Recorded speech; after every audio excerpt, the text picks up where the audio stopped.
आज मैं आपको श्री श्री ठाकुर अनुकूल चंद्र जी की अलौकिक जीवन दर्शन की बातें बताने जा रहा हूँ।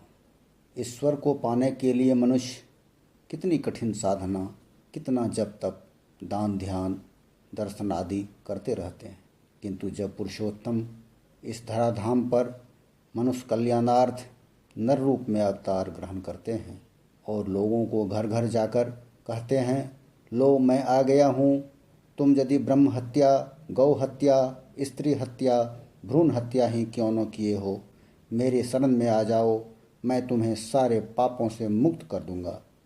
फिर भी मनुष्य उनको सर्वस्व देकर ग्रहण नहीं कर पाते हैं।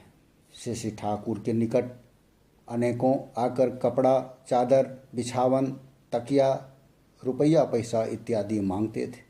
अन्य गुरु भाइयों से संग्रह करके श्री श्री ठाकुर जिस तरह वो जितना देना आवश्यक समझते उतना देते थे। ऐसा भी देखा गया है कि जिनके पास प्रचुर है, ऐसे कतिपय व्यक्तियों को भी श्री श्री ठाकुर कपड़ा, जेवर या अन्य व्यवहार्य द्रव्यादि प्रचुर देते थे। जो और अधिक ले नहीं पाता था, खा पी नहीं सकता था, उसे भी और देते थे, जबकि संभवतः उसी के निकट ऐसा एक भी व्यक्ति खड़ा था जिसे उपयुक्त वस्त्र का अभाव है, जिसे दोनों शाम खाना नहीं जुटता है, उसकी तरफ मुड़कर भी नहीं देखते।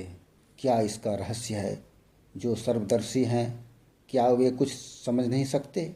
इसका उत्तर मैं आपको पुराण में दिए हुए श्री हरि विष्णु एवं नारद संवाद के द्वारा बता रहा हूँ। श्री हरि नारद को साथ लेकर छद्म वेश में विश्व भ्रमण के लिए निकले हैं। एक विराट धनी आदमी के द्वार पर जा उपस्थित हुए, किंतु दरबान ने अंदर घुसने नहीं दिया। वहाँ से चले आते समय श्री हरि ने उक्त धनी को आशीर्वाद दिया, तुम्हारी वित्त संपदा और बढ़े। तत्पश्चात वे एक दरिद्र ब्राह्मण के घर पर गए। उसके संसार में एक गाय के सिवा और कोई नहीं था।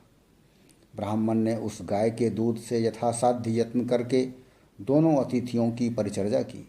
वहाँ से आते समय श्री हरि ने ब्राह्मण को आशीर्वाद दिया, तुम्हारी गाय मर जाए।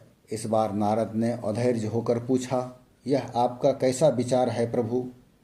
जिसने आपको भगा दिया उसे और धन बढ़ने का आशीर्वाद दिया, और जो दरिद्र ब्राह्मण था उसके शेष संबल को भी छीन लेने की व्यवस्था की।